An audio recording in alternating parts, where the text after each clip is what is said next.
Okay, this video is going to be on indicators. 3, 2, 1. Alright guys, so in this video we're going to be going over indicators, kind of explaining what they are, how they help you in the market, and I'm going to recommend some indicators to you that I typically use when I trade. So the first question is, what are indicators? I feel like it's a pretty broad answer, but the simplest way to put it is that indicators are really a form of artificial intelligence or AI that they kind of automatically adjust to the market and help give you suggestions and kind of find patterns in the market. It's all computer oriented though. So essentially, there's a lot of indicators. Indicators are used on TradingView typically. On the broker, there is a way to utilize indicators, but you're going to really be looking at the charts on your TradingView, not on your broker. So on TradingView, if you just look on the top, it says indicators with this little FX. If you click on it, for mine, it usually starts on the favorites. But just to show you, if you go down to public library, you can kind of see exactly how many indicators there really are. It's pretty endless of a list. I could probably continue scrolling all day and find more. And it's the middle of the afternoon right now. So that just goes to show, exactly how many there are. There's a lot of them that are the same. Anyone can really make their own indicator, to my knowledge. And so there's a lot of people, if you see, these are the people that created them. So you'll see that, one person made their own kind of indicator and someone else made the same thing, but they just made it on their own. So, it's something to keep in mind that there's just so many out there. Okay, but what I'm going to do is I'm going to just give some recommendations on my personal favorite ones, as well as the ones that I tend to use in trading. So the first one that I want to go into is called a Bollinger Band. Okay, a Bollinger Band. And I'm going to type it out right here. Bollinger Band. Alright, so essentially what a Bollinger Band is, the best way for me to explain it is going to be, it's almost like, it's kind of like predictions of support and resistance levels. Essentially, Bollinger Bands predict kind of the range that the market can go to in a specific time, and these lines show areas that maybe the computer or AI is expecting the market to reverse at. So based on these bands, it's expecting that the market is going to make a reversal to the upside around that 502, 501 mark on this pair Euro JPY. Okay, so it's essentially just that. You have what's called the bottom band, your top band, but the most important is the middle band. Okay, so your middle band. So your middle band is a support or a resistance level. If we're coming from below, the middle band can be resistance, like this. If we're coming from above, the middle band can be support, kind of like this. Okay? And then the bottom is typically going to be just support. The top is typically going to be just resistance. Understand, all of these indicators are not definitive. Nothing in the market is ever fully definitive. What I mean by that is that, just because price gets to 502 doesn't mean that the market's just going to automatically reverse and move to the upside. As you see here, it came past it multiple times. Here, it came above it. There's been times where the market will shoot far below Bollinger Bands. Okay, indicators are just a little bit of extra help, but nothing is definitive. So if you see this one, it actually came up to 505 and it's starting to move up now. And it could still turn around and just come even further down. Okay, so just understand that. So that's the first one. Okay. Next, I'm going to go over what's called the EMA. EMA stands for exponential moving average.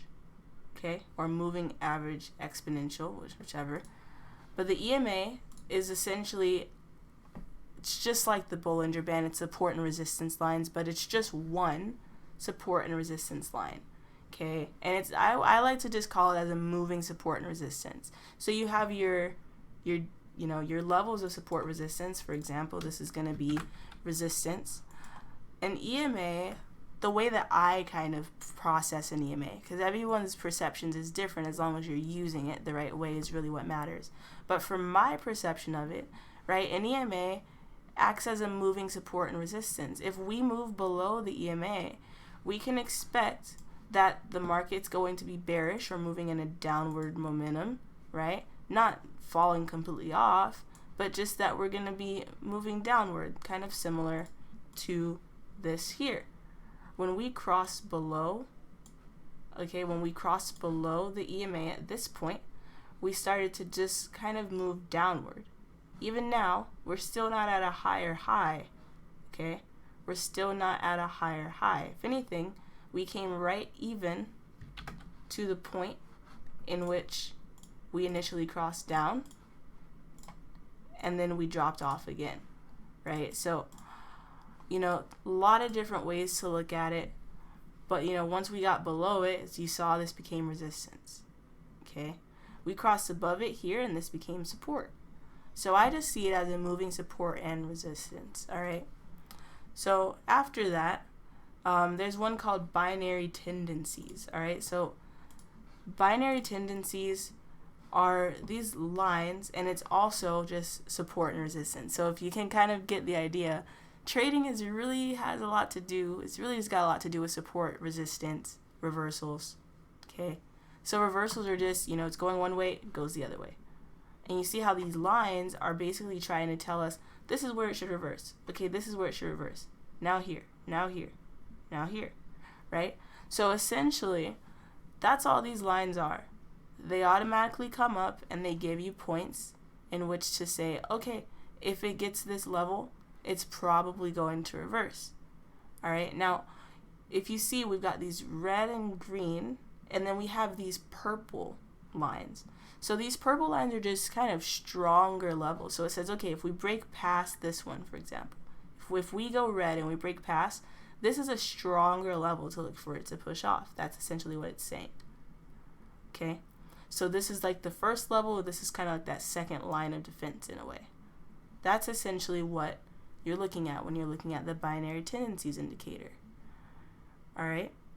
After that is going to be the stochastic RSI. So now the stochastic RSI is not support and resistance. It is being overbought or oversold. So essentially, there's a lot of volume, right? Remember that there's always buyers and sellers in the market. So if the market's going one way for a while, you can kind of make an expectation, oh, the other side's going to come in. So if the market's really, really pushing up, expect that eventually it's going to push down. And it's essentially when it's overbought. It's the same as like a housing bubble, which people are more familiar with. Housing market shoots up, everyone's buying it up, buying it up, buying it up. Now everyone's got it, so everyone wants to get rid of it now. No one else needs it. So the price drops sharply, all right? Or the same thing just happens with products, right? Everyone buys, everyone buys up shoes. Everyone buys up shoes, and then now nobody needs shoes anymore. No one needs that same pair of shoes, okay? And so when the demand is lower because everyone's bought it all up, price is going to go down, Essentially, the opposite way. If price keeps going down, down, down, and now no one's got it, someone's going to want it, and it's going to start driving the price up, okay? So when you see overbought, oversold, what you want to see is this. If we are below, okay, we are oversold, okay? If we are above, we are overbought. If we're anywhere in the middle, we can be shooting one way or another. We can always go one way or another, but we're not in a overly saturated, okay? And that's kind of what you want to call it, is market saturation. we're not overly saturated just yet. Okay, this is a non-saturated zone. This is saturated. This is saturated. This is, okay, we're good. Okay, again, none of this necessarily, just because this is oversold doesn't guarantee that price is going to just shoot up. Price could go up a little and then push back down. Do you see how long we stayed oversold here? Okay, so understand, look how long we stayed overbought here. Market can stay there, and there's reasons for that, and we won't go into it. That's going to be more on things on, the Monday trainings. But in terms of that, or Monday for now, but schedules can always change. But for now, just understand, the market can stay overbought and oversold for a long time. You don't ever want to enter something just because of one indicator or even two indicators. That's really not enough to be able to determine things in the market. Now in this case, you'd have gotten lucky. Look, if you had your Bollinger Bands and you had your stochastic RSI, you would have seen that we got to this point of being towards our bottom band, right, our support band, at the same time that we were oversold, which would make you think, oh, that means that the market's going to move to the upside, and so you take it, and that works out for you. But I just want you to understand that that doesn't always happen. You're actually looking at maybe a 60% chance, 60% probability of that happening. But there are so many other factors that you don't want to just look at that, okay? And then the last one is going to be the volume bar. Sorry, it's the wrong one. The volume bar, okay? That comes up on the bottom, and essentially what the volume bar does is it kind of gives an idea of how much volatility and control is happening in the market.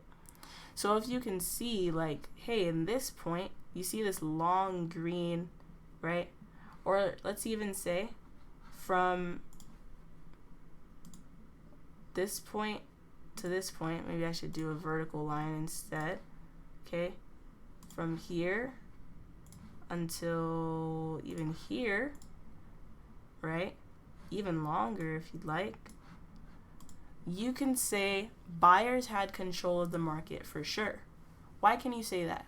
There's a lot more green than red in this zone, okay? As well as when there is green, look at the height difference. Green typically is much higher, okay? This is higher, this is higher.